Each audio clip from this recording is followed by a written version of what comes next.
For nearly 100 years, Amesbury, Massachusetts was the carriage center of the world. But at the turn of the 20th century, modern transportation was rapidly evolving as carriage building gave way to trolleys and eventually to automobile bodies. Even as Amesbury's industry evolved, the town continued to prosper throughout the 1920s, and between 1925 and 1930, a number of public and private building initiatives were put into place. Most notable among them were the police and central fire stations, Amesbury Hospital, the Captain's Well Memorial, the Doughboy War Memorial, and the construction of a new bandstand at the Amesbury Town Park. The building of bandstands originated in the United Kingdom's Victorian era as the British brass band movement gained popularity. The first brass band dated back to the early 1800s and carried a vibrant tradition of competition based around communities and local industry for more than a century. One of New England's older bandstands still sits proudly in Amesbury's town park, surrounded by a grove of tall pine trees. In prior years, band concerts would be held on the original bandstand, built in 1920, but it was taken apart in 1927 after the wooden structure became unsafe. With an annual budget of $500 appropriated for band concerts, in 1928, a recommendation was submitted for the erection of a new bandstand to be built at the Amesbury Town Park at a total cost of $1,500 to be paid over 20 years.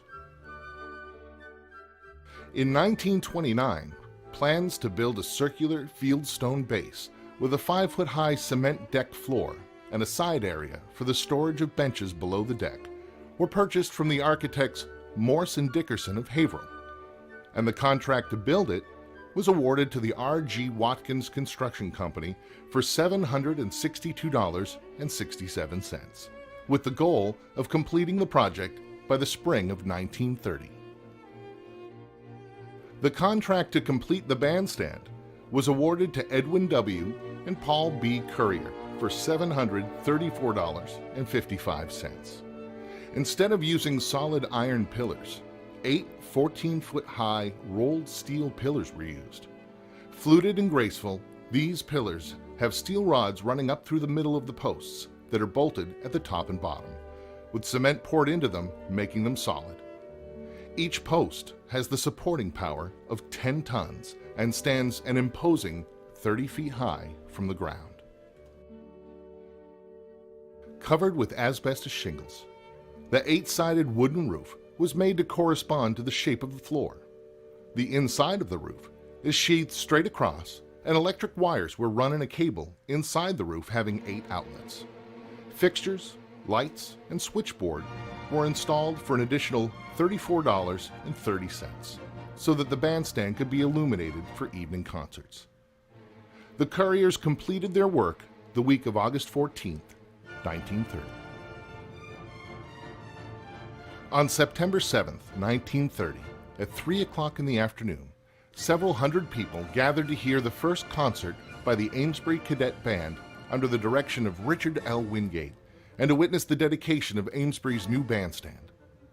During the program's intermission, the bandstand was presented to the town by William A. Sanborn, chairman of the board of the Park Commissioners. Member of the band committee James E. Duran explained that municipal concerts were first inaugurated here 15 years ago in 1915 for the purpose of providing entertainment to those citizens who are unable to leave town on Sundays. The fact that the people who saw fit to provide this beautiful bandstand is testimony to the fact that the concert series is regarded as a permanent institution. And while the bandstand did not commemorate a historical event, it is, nevertheless, a memorial to the generosity of the citizens in making a contribution to a worthwhile community institution offering, as it does, pleasure and instruction to young and old. Chairman of the Board of Selectmen John E. Mogan, on accepting the bandstand on behalf of the town, stated that one could not but be impressed by the beauty and attractive simplicity of this latest addition to the municipal reservation. The architecture of the bandstand seems to admirably harmonize with its surroundings, and it is situated most advantageously, both from an aesthetic and acoustic viewpoint. The Amesbury Cadet Band and director Wingate generously donated a very fine concert and performed selections including Poet and Peasant by Suppé, Rochambeau by Allier, Atlantis by Sofrance, and by request, Echoes in the Forest for Echo Brass Quartet and Band. Since its dedication, hundreds of summer concerts have been held on the bandstand over the years, but musical styles eventually changed, and many bandstands fell into disuse in the post-war era. And while the bandstand continued to be used for summer auctions and the occasional performance or gathering, at some point, Amesbury's bandstand was permanently darkened due to an electrical fire, and while attempts were made to maintain it, the light fixtures were eventually sealed, and the structure succumbed to disrepair and graffiti. But in the fall of 2015, Amesbury resident Frank Czar developed a plan to bring new life to the aging bandstand. Having enlisted the support of Mayor Ken Gray and DPW Director Rob Damaris, former Councillor Ann Ferguson and the board of the Amesbury Improvement Association offered their financial support to restore the lighting. Upon hearing of the project, Amesbury's Advanced Building Analysis owner Michael Brown and his company donated the high-efficiency LED programmable lights, and the installation was completed in November 2015 by Amesbury's Morrill Electric. The bandstand now illuminates its place under the pines each day from dusk until dawn.